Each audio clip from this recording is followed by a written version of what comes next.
আসসালামু আলাইকুম। আশা করি সবাই অনেক অনেক ভালো আছেন। আলহামদুলিল্লাহ দৈনন্দিন জীবনে যেসব কাজগুলো করে থাকি সেটার একটা ভিডিও করে আপনাদের দেখানোর চেষ্টা করি। আজকে আমাদের কাজ হচ্ছে আমরা যে ১ বিঘা জমিতে ধনেপাতা চাষ করেছি সেই জমিতে আমরা আজকে সেচ এবং সার প্রয়োগ করব। ধনেপাতার জমিতে সার এবং সেচ প্রয়োগ করার জন্য বাড়ি থেকে আমরা পেট্রোল পাম্প এবং ফিতা এবং সাথে যতগুলো জিনিসপত্র লাগবে সবগুলো নিয়ে মোটরসাইকেলে করে আমরা চলে আসলাম মাঠের মধ্যে এবং এই বাগানের মধ্যে আমরা মোটরসাইকেলটা রেখে পেট্রোল পাম্প মাথায় করে এবং ফিতেগুলো নিয়ে আমরা সোজা চলে যাব আমাদের ইঞ্জিল বোর্ডিংয়ের কাছে এবং সেইখানে গিয়ে আমাদের এই পেট্রোল পাম্পটা সেট করতে হবে। তারপর আমাদের এই পেট্রোল পাম্প স্টার্ট করে আমাদের ধনেপাতা জমিতে সার এবং সেচ প্রয়োগ করতে হবে।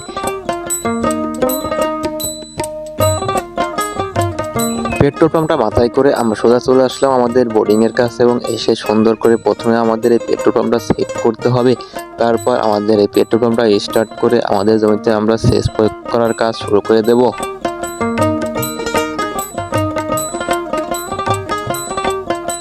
এরই মধ্যে আমাদের পেট্রোল পাম্প সেট করা হয়ে গেছে। তারপর হচ্ছে আমরা পেট্রোল ঢেলে রাখলাম। পেট্রোল ঢেলা শেষ করে সুন্দর করে টিউবওয়েলে পানি তুলে আমাদের পেট্রোল পাম্পটা স্টার্ট করে দেবো এখন এবং সঙ্গে সঙ্গে আমাদের পেট্রোল পাম্পটা স্টার্ট হয়ে গেল এবং আমাদের জমিতে সেচ প্রয়োগ করার কাজ শুরু হয়ে গেছে। আমাদের সেচ প্রয়োগ করার কাজ শুরু করার আগে আমাদের সার প্রয়োগ করতে হবে, যার কারণে আমাদের এখন হচ্ছে সার প্রয়োগ করতে হবে আমাদের এই জমিতে। ইঞ্জিনটা চালু করেই আমরা আমাদের জমিতে সার প্রয়োগ করার কাজ শুরু করে দিলাম, কারণ হইতেছে সেচ প্রয়োগ করার আগেই আমাদের সার প্রয়োগ করতে হবে। আল্লাহর রহমতে ধনেপাতা অনেক ভালো হয়েছে এবং আমাদের এই সেচ প্রয়োগ করার পরেই আমাদের এই ধনেপাতা কাটা শুরু করে দেবো।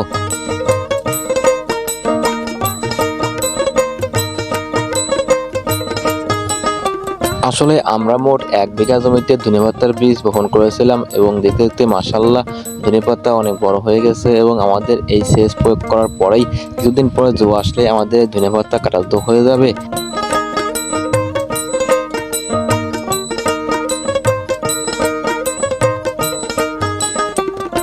এরই মধ্যে আমাদের অর্ধেক জমিতে সেচ প্রয়োগ করার কাজ হয়ে গেছে এবং আমরা কিছুটা ফিতে গুছায় রাখতেছি এবং বাকি অর্ধেক জমির সেচ প্রয়োগ করা হয়ে গেলে আমাদের এই পেট্রোল পাম্পটা খুলে আমরা আবার বাড়ির উদ্দেশ্যে রওনা দেব।